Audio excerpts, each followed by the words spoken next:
Salam sepak bola, teman-teman netizen atau warganet yang saya hormati semuanya. Welcome back ke konten terbaru dari channel YouTube Triple B. Dan di konten kedua hari ini, saya ingin membahas tentang berita yang lagi trending, yaitu Raja Nainggolan, pemain keturunan Indonesia, yang sebelumnya pernah membela dua klub besar asal Italia, AS Roma dan juga Inter Milan, dan juga pernah membela tim nasional Belgia, bahkan bermain di Piala Eropa tahun 2016, resmi gabung ke klub Bayangkara Presisi Indonesia FC dan akan bermain di Liga 1 dalam waktu dekat ini.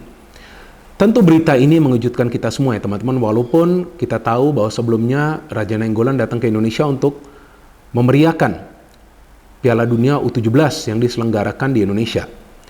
Dan saya kira Raja Nainggolan hanya datang untuk event tersebut, karena kemudian kan dia meninggalkan Indonesia ya. Tapi ternyata tiba-tiba ada berita ini beberapa hari yang lalu. Awalnya saya kira ini adalah berita bohong alias hoax, tapi kemudian dikonfirmasi oleh pihak dari Bayangkara. Artinya, ya dalam waktu dekat ini kita akan melihat aksi dari salah satu pemain yang galak di atas lapangan teman-teman. Bukan berarti Raja Nainggolan akan bermain kasar, enggak. Tapi ini adalah pemain yang agresif. Pemain yang tidak kenal kompromi di atas lapangan.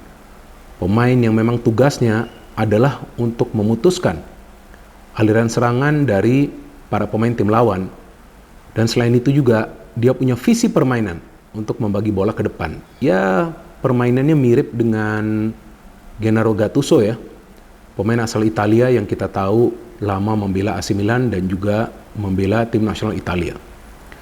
Jadi pemain seperti ini sebetulnya cocok juga bermain di Liga 1 ya, karena kita tahu kan Liga 1 adalah liga yang sangat keras. Banyak sekali kan pressing-pressing yang dilakukan oleh para pemain tim lawan, bahkan banyak sekali tackling-tackling yang keras atau juga pelanggaran-pelanggaran yang keras. Cuma yang perlu kita pahami bahwa Raja Nainggolan itu sudah lama ya tanpa klub. Kalau nggak salah 6 bulan atau 7 bulan ya. Terakhir dia bermain di klub asal Italia, Spal, dan di klub tersebut juga dia tidak bermain banyak. Jadi tentu tidak akan mudah bagi Raja Nainggolan untuk bisa langsung beradaptasi, istilahnya langsung memberikan kontribusi. Apalagi posisi dari Bayangkara Presisi Indonesia FC sekarang ini kan dalam situasi yang krisis ya.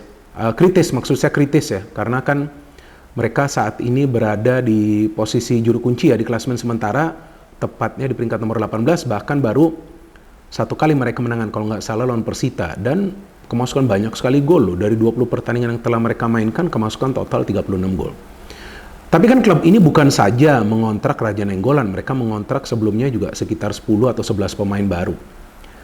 Jadi tampaknya nih sudah ada rencana dari manajemen Bayangkara untuk meningkatkan performa dari klub ini dan juga membuat mereka keluar dari zona degradasi. Jadi ini semacam tantangan juga bagi Raja Nainggolan untuk bisa menyelamatkan Bayangkara Presisi Indonesia FC dari degradasi. Dan kalau kita melihat lini tengah dari Bayangkara bagus-bagus loh, ada Witan Sulaiman, ada juga Mati Mayer, ya kan, dan sekarang ada Raja Nainggolan.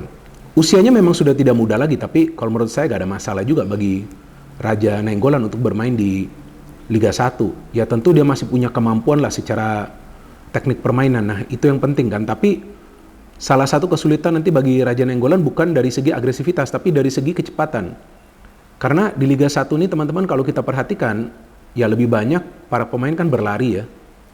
Nah itu tidak akan mudah bagi Raja Nainggolan, apalagi dia harus bisa mengembalikan match fitness-nya. Kan dia sudah lama nggak bermain di kompetisi ya, setelah meninggalkan Spal.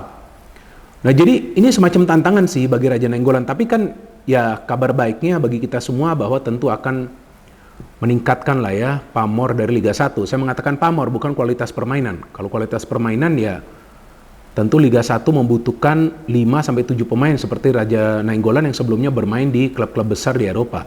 Ini kan hanya satu pemain sekarang Raja Nainggolan ya. Tapi kita harapkan nanti dengan gabungnya Raja Nainggolan, mungkin nanti pemain-pemain lain yang usianya 33 atau juga 35 tahun ya bisa juga nanti bermain di Liga 1 seperti sebelumnya tuh di Liga India ya.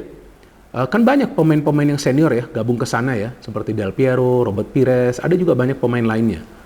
Dan perlahan-lahan kita lihat kualitas permainan di Liga India membaik, bahkan sekarang tim nasional mereka juga cukup bagus loh performanya. Dan feeling saya tentu pemain-pemain dari Bayangkara lainnya, apalagi pemain-pemain lokal ya, tentu akan bisa mendapatkan ilmu dari Raja Nainggolan. Dan saya masih ingat bahwa Raja Nainggolan ini selalu mengatakan bahwa kalau di atas lapangan, ya dia tidak kenal kompromi, dia akan menjalankan tugasnya sebaik mungkin. Artinya dia benar-benar akan fokus untuk bisa menyulitkan para pemain tim lawan bermain secara kreatif. Nah artinya para pemain lokal kita juga perlu belajar nanti dari Raja Nainggolan. Apalagi kan ini pemain yang spesial. Kenapa saya katakan spesial? Karena seperti yang tadi saya katakan, Raja Nainggolan ini adalah pemain keturunan Indonesia. Kan bagus dia sekarang akan bermain di Indonesia. Ya sayang juga ya, sebelumnya dia memilih Belgia ya. Seandainya dia memilih Indonesia, ya tentu timnas kita sudah beda lah sekarang ya. Karena pada saat dia masih peak, lagi di peak performance-nya, lagi permainan lagi bagus, wah luar biasa Raja Nainggolan ini. Maka itu dia bisa membela Inter Milan dan juga AS Roma. Dan kalau nggak salah dia pernah mendapatkan gelar pemain terbaik AS Roma loh. Di musim, saya lupa musim berapa tuh ya, musim tahun berapa tuh saya lupa. Dia pernah mendapatkan penghargaan tersebut tentu dari supporter AS Roma ya. Jadi ini pemain yang spesial teman-teman. Pemain keturunan Indonesia, punya pengalaman yang luas, bermain di Eropa, pernah juga bermain di Piala Eropa bersama tim nasional Belgia. Ya tentu akan banyak ilmu yang bisa dia berikan ke pemain-pemain lokal yang berada di Bayangkara Presisi Indonesia FC dan juga tentu di klub-klub lainnya. Kan tentu mereka akan berhadapan dengan Raja Nainggolan. Tapi kalau menurut saya nih teman-teman, sebetulnya idealnya Raja Nainggolan ini gabung ke Persija sih. Karena kalau kita melihat kebutuhan dari klub-klub yang berada di Liga 1 ya, sebetulnya kebutuhan dari Persija ya adalah pemain seperti Raja Nainggolan yang tidak kenal kompromi. Kalau di Persib mereka sudah full, kotanya di Persebaya sudah full, ada banyak pemain baru, di Borneo sudah full, di PSIS sudah full. Ya Bayangkara memang ada slot, menggantikan pemain asal Australia ya, saya lupa siapa namanya, kalau nggak salah Blackwood namanya tuh, George Blackwood kalau nggak salah. Nah artinya ada slot nih bagi Raja Nainggolan. Cuma kalau kita ngelihat dari segi kebutuhan, ya memang Bayangkara membutuhkan juga Raja Nainggolan, tapi yang secara permainan nih kalau kita ngelihat kebutuhannya itu sebetulnya berada di Persija. Karena Persija Jakarta jika teman-teman perhatikan, memainkan 2 gelandang bertahan saja, filternya dari tengah itu lemah. Maka itu bola dari yang dialirkan oleh para pemain tim lawan bisa langsung nyampe ke lini pertahanan dari Persija. Padahal kita tahu filter pertama itu dari pemain yang melakukan pressing tinggi, filter kedua dari lini tengah. Jadi yang lebih krusial itu filter atau pressing harus dilakukan dari lini tengah. Tapi Persija walaupun berkali-kali bermain dengan 2 gelandang bertahan, tapi tetap saja lolos para pemain dari tim lawan. Tapi Persija juga kan sudah punya sekarang pemain-pemain asing mereka kan.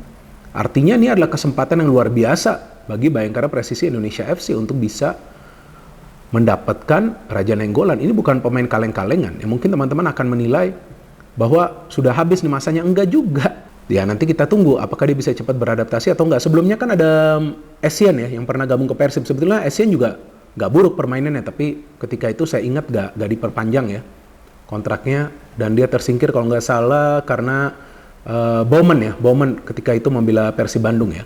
Tapi Carlton Cole pernah ada pemain yang sebelumnya bermain di West Ham ya di Liga Inggris gabung ke Persib tapi dia flop. Tapi Essien sebetulnya nggak buruk permainannya.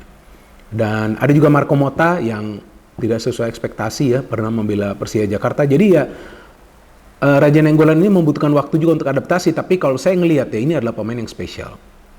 Ini pemain yang tentu akan fight di atas lapangan dan dia menerima tantangan untuk menyelamatkan Bayangkara Presisi Indonesia FC. Dan kalau kita melihat karakter dari Raja Nainggolan dari cara dia bermain, ini pemain yang tidak kenal lelah dan tidak akan menyerah.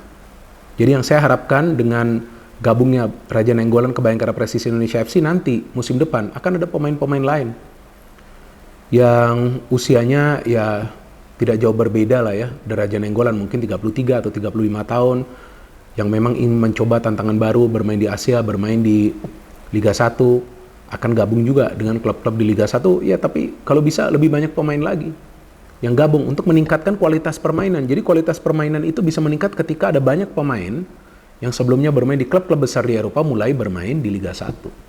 Ya, kita tunggu saja nanti debut dari Raja Nainggolan, tapi sepertinya dia akan bermain nanti ketika PSM Makassar menjamu Bayangkara Presisi Indonesia FC ya. Kalau nggak salah itu di pekan ke-22.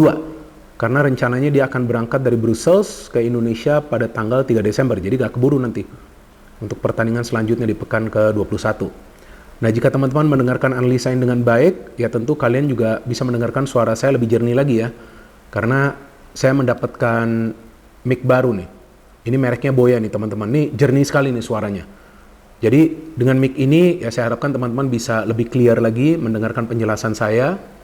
Dan Saya harapkan juga teman-teman jika punya komentar atau punya analisa tersendiri bisa memberikan komentar kalian atau analisa kalian di kolom komentar di bawah konten ini sambil kita menunggu teman-teman debut dari the one and only Raja Nainggolan. Ya kita harapkan tentu Liga 1 secara kualitas permainan akan jauh meningkat secara cepat agar kita bisa melihat persaingan yang lebih ketat dan tentu permainan-permainan yang menghibur, karena untuk saat ini hanya beberapa klub yang bermain sepak bola indah yang kita inginkan agar semua klub yang berada atau bermain di Liga 1 bermain indah, ya seperti di Liga Premier Inggris kan. Kita lihat kan, klub yang posisinya berada di peringkat nomor 1 bisa kalah dengan klub yang berada di posisi atau zona degradasi. Ya kita tunggu saja teman-teman debut dari Raja Nainggolan, dan kita harapkan dia bisa memberikan ilmu-ilmunya atau pengalaman-pengalamannya dia sharing kepada para pemain lokal yang sebelumnya dia dapat ketika membela dua klub kuat di Italia dan juga tentunya tim nasional Belgia. No hate, no politics, only football. Salam sepak bola.